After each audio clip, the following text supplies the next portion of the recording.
He rode in from the east, where the dirt track bleeds red and the skyline dissolves into nothing.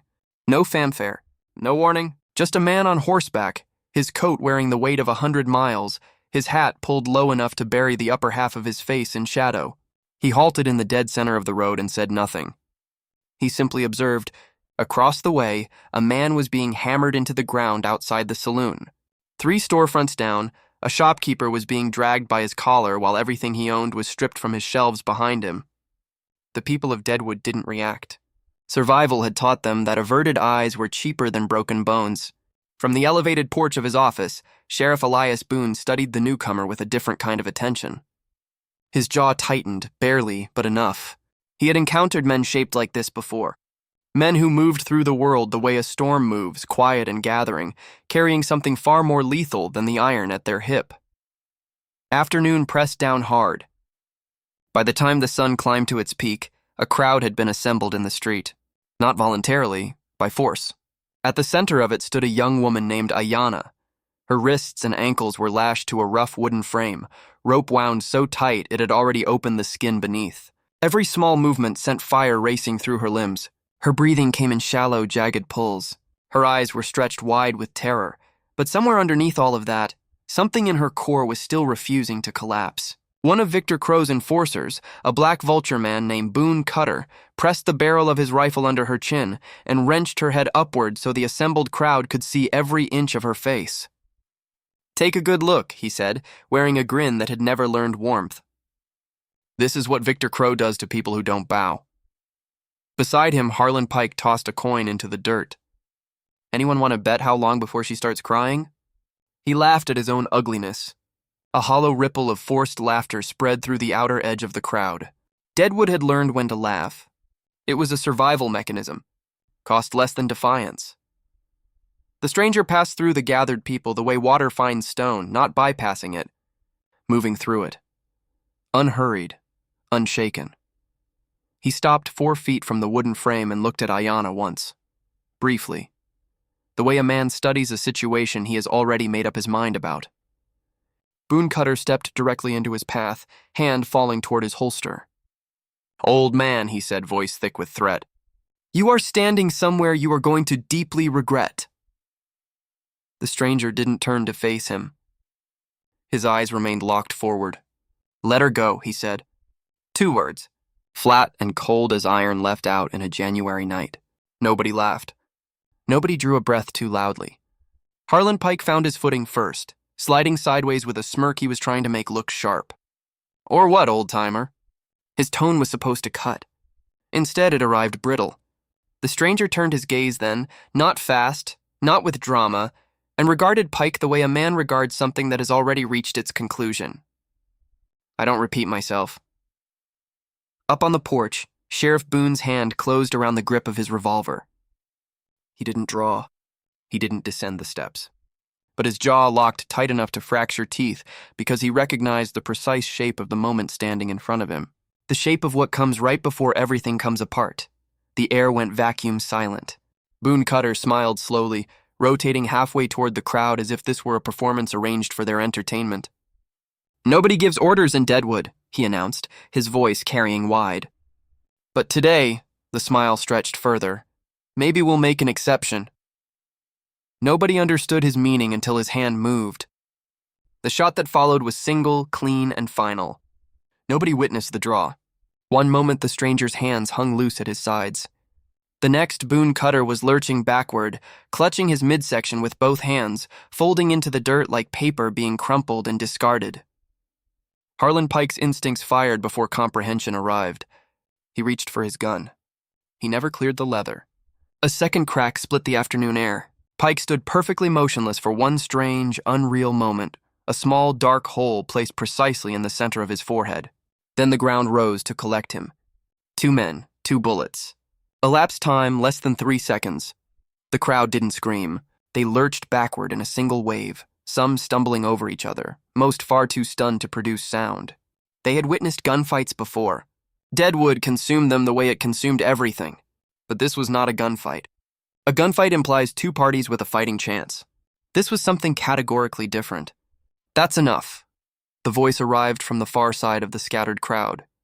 People stepped aside before being asked. The involuntary kind of parting that occurs when something genuinely dangerous moves through a space. Victor Crow walked through the gap they created. Tall, angular, wrapped in a long dark coat with eyes like two holes punched through pale cloth.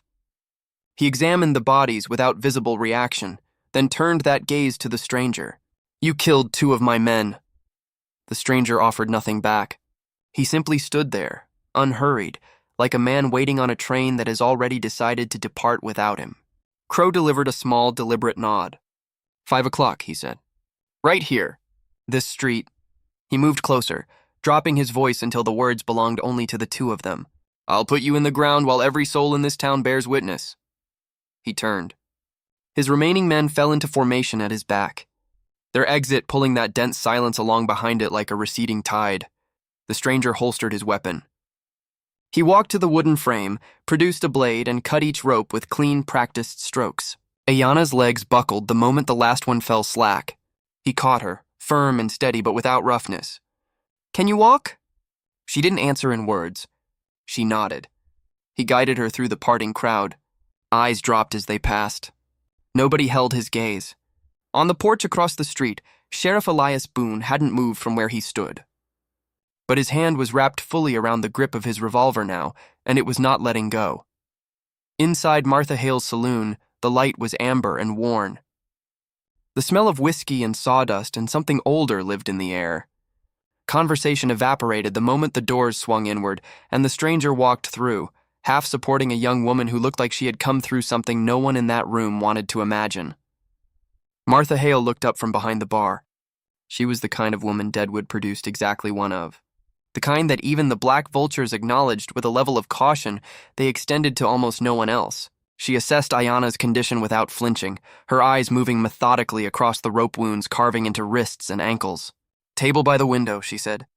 No shock, no performance. Just direction. She had long since exhausted whatever capacity she once held for surprise. The stranger laid Ayana down carefully. Martha moved at once, bringing water and clean cloth, working the wounds with the calm efficiency of someone who had lived for a long time at the intersection of brutality and endurance.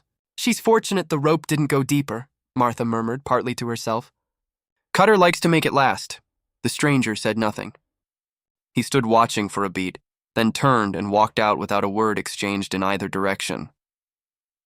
The door to the sheriff's office stood open when he arrived. Elias Boone sat behind his desk, hand resting on his weapon but not raising it. His expression carried the particular carefulness of a man who had learned long ago to treat unexpected arrivals as potential threats. "Sooner than I expected," Boone said. The stranger closed the door behind him. "You stood on that porch and let it happen," he said. Not an accusation. More the way you'd read a line from a ledger, a fact, recorded, awaiting acknowledgement. Boone's jaw flexed. "You don't understand what you've walked into." "I do," the stranger replied. "And so do you. Didn't stop you from staying where you were." A long silence followed. Then Boone reached into a drawer beneath the desk and produced a worn notebook, its cover softened by handling, its corners bent by years, its pages the color of old bone. He placed it on the desk between them. 2 years, he said. "Every name, every date, every way they died." His voice didn't crack, but it had the texture of something that badly wanted to. The stranger opened the first page, then the next. The list was long, the kind of record that grows heavier with every new entry. "They have my son," Boone said quietly. 14 years old. The stranger closed the notebook. "What are you waiting for?" Boone looked up. "Enough certainty that when I move, no one walks away." The stranger gave a single nod. "Today you have enough." Boone studied him. "Who are you?" A pause. "Not uncomfortable. Just honest. Someone who used to carry a badge," the stranger said. "Someone who learned that the law has a habit of arriving after it no longer matters." Outside, wind was beginning to stir. The sun was tilting lower. 5 o'clock was no longer a number on a clock. It was a destination. Deadwood had never been this silent for this long. Shutters drawn, doors bolted, eyes pressed to whatever narrow gap allowed a view of the street without being seen from it. Everyone in town had lived long enough beneath the black vultures to understand precisely what a deadline meant. In front of Martha Hale's saloon, the stranger stood alone. No wall at his back. no shade to shelter in. Hands at his sides, loose but ready. Inside, Martha finished binding the last of Ayana's wounds. The girl was conscious now, propped up, watching the window where the stranger's silhouette held absolutely still against the afternoon light. "Who is he?" Ayana asked. Martha didn't look toward the glass. "Someone Deadwood should never have needed," she said. A breath passed. "And exactly who it does." Across the street, the door of the sheriff's office swung open. Elias Boone stepped through it, down the steps this time, not stopping at the porch. He crossed the road and came to stand a few yards from the stranger. Neither man looked at the other. "You don't owe this town a single thing," Boone said, eyes fixed on the far end of the street. "Neither do you," the stranger replied. Boone exhaled slowly. "I've been standing still too long." "Then stop standing." A gust moved through the road, lifting dust and sending it spiraling upward. Then from the far end of town came hoofbeats. One horse, then another, then several more, growing louder and closer until they resolved into figures emerging from the afternoon glare.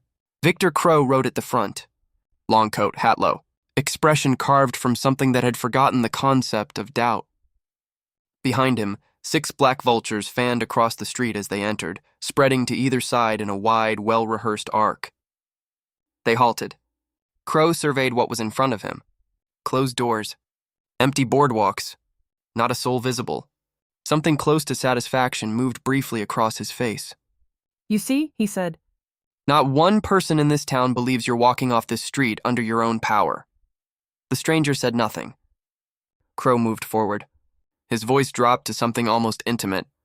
"This isn't a duel," he said. "This is a demonstration." The wind died. The world narrowed to this single street. These men, the space dividing them, a door closed softly in the distance. And then a hand moved. Nobody counted the seconds. But everyone who was watching felt the precise instant it began. Caleb Rusk reached first, nerves outrunning judgment. His hand had barely found the grip when the stranger's shot arrived ahead of it. He buckled. On the left flank, another man had raised his barrel halfway when the second shot found him. He spun and went down. 2 shots, 2 men. Under 5 seconds. The remaining 4 fractured. One fired wide, panic dismantling his aim into noise. Bullets tore through empty air and connected with nothing. The stranger moved, not dramatically, not with theater, but with the specific, measured economy of someone who had done this before and understood that survival belongs to the precise, not the fast. 1 shot to the chest. 1 to the throat. 1 through the shoulder of a man who turned to run and made it 3 strides before the ground ended his retreat. Dust rose, smoke drifted sideways. The street settled back into silence. Victor Crow was the only one still on his feet. He hadn't drawn. He hadn't fled. He watched it all with those pale, flat eyes, one hand pressed to his shoulder where a bullet had traced a line through the flesh. Not mortal, but sufficient to reintroduce him to the reality of his own body. The stranger stood motionless, gun level, gaze fixed. The silence between them stretched longer than every gunshot that preceded it. Crow studied him. "You are not an ordinary man," he said. The edge had vacated his voice entirely. The stranger said nothing. Behind him came footsteps, steady, deliberate. Sheriff Elias Boone walked into the center of the street. His weapon was drawn. It was pointed at Victor Crow. His hand was not shaking. "It's over," Boone said. Crow looked at him, then back at the stranger. Something calculating moved behind his eyes. The old reflex of hunting for a remaining angle. Then, slowly, his fingers spread open. The revolver dropped into the dirt. Deadwood stayed silent. No eruption. No rush of bodies through doorways. Only the wind moving quietly through the aftermath, carrying gun smoke northward. For the first time in longer than most residents could clearly recall, the particular weight that had lived over this town, the kind that makes people watch their step and lower their voices and never quite exhale completely, began to lift. The street didn't explode with relief. It breathed. One by one, doors came open. People stepped out into the sunlight, moving toward the center of the road the way people move toward something they need to see firsthand before they can accept it as real. Nobody celebrated. They looked at the men who had controlled the terms of their fear for years, now motionless in the dirt. And they were quiet with the particular quiet of people reckoning with what something like this actually costs. Victor Crow knelt in the road, hands raised, face stripped of its color, eyes still unwilling to fully concede even now. Sheriff Boone stood over him. Victor Crow. He spoke the name like a verdict, long since written, finally being read into the record. You are under arrest for murder, extortion, kidnapping, and the operation of a criminal enterprise across 3 territories. Crow produced a short, dry sound that might have once been a laugh. You think this ends here, Boone? Boone didn't answer. He produced a set of iron cuffs and locked them around Crow's wrists. The click of metal was clean. Final. 3 days later, Deadwood looked like a different place. Federal marshals arrived from the east with wagons and paperwork and the kind of institutional authority that makes things permanently official. They collected Boone's notebook, 2 years of careful record-keeping, every name, every date, every crime, and began dismantling what remained of the black vultures with the methodical thoroughness of men backed by the full weight of federal law. Victor Crow was transported in chains, shackled to the wagon floor, issuing no orders. The remaining vultures scattered. Most were captured. Some were not. The town understood this. Justice rarely arrives without gaps. Shops reopened fully. Voices returned to the street at their natural volume. Children ran in the road without anyone reaching to pull them inside out of instinct. Inside his office, Boone stood alone at his desk. The notebook lay open to its final page. He looked at it for a long time. Then he closed it slowly. The way you set down something you have been hauling for too long. The door opened behind him. A federal marshal stepped in. The expression on the man's face carried the specific gravity of news that doesn't improve no matter how carefully it's delivered. Boone didn't ask. We found the boy, the marshal said. He paused. North of town. The old mining site. Boone gave a single nod. He stood at the window and looked at the street below, where everything was beginning, genuinely and visibly, to move differently. You did the right thing, Sheriff, the marshal said. Boone was quiet for a long moment. No, he finally said. I only did what should have happened long before any of this ever started. Outside, sunlight stretched itself across the main road in long, warm bands. Deadwood breathed. But justice, as this town already understood, does not arrive without leaving something behind. Recovery didn't come all at once. Deadwood healed the way real things heal. Unevenly, imperfectly, over time. Hammers rang out in the mornings. The smell of fresh-cut timber replaced the old atmosphere of dread. A mother scolded her son for knocking a bottle off a fence and went straight back inside without scanning the street behind her. Small things. The kind of small things that only register once you realize they've been missing for years. Sheriff Boone walked his rounds with steps that held something new. Not lightness exactly, steadiness. The notebook stayed on his desk. He felt no pull to open it anymore. People passed the patch of ground in the middle of the street where it had all ended, and they slowed and they looked and then they continued on. They understood that what had been settled came with a cost. They also understood something else. That sometimes what breaks a long silence is one person who simply refuses to look away. 3 mornings after the federal marshals rode east, a horse stood tethered outside Martha Hale's saloon. The stranger's horse waited quietly at the post while its rider worked the saddlebag buckles with practiced hands. No crowd had gathered. Deadwood had learned to release things without ceremony. The saloon door opened. Ayanna stepped out into the morning air. She moved steadier now. The rope wounds were mending. But the real change lived in her eyes. The terror had been replaced by something clearer, something more durable. She stopped in front of the stranger. He kept working the straps. You didn't have to do any of it, she said. Her voice was still quiet. But it held. He didn't look up. Out here, he said, working the buckle. Some things simply need doing. She stepped closer. Who are you? This time the real answer. He stopped. He turned and looked at her directly. Not with coldness. Not with warmth that extended an invitation. Just with honesty. Someone passing through. Not the answer anyone would have chosen. But the only one that was true. He settled into the saddle.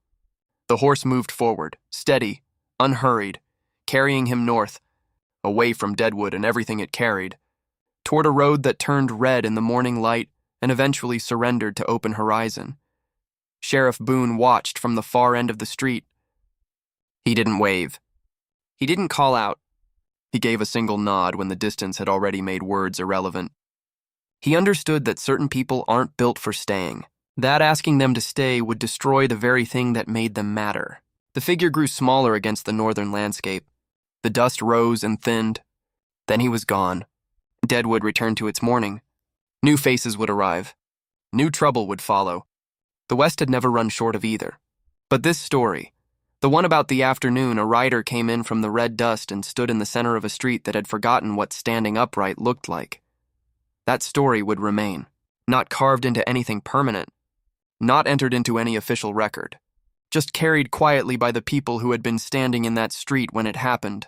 Because out here some men carry weapons. Some carry the law, and some carry something that resists naming. The rare and difficult willingness to walk into the moment no one else will enter, do what needs to be done, and leave without waiting to be thanked. Deadwood remembered. And that was enough.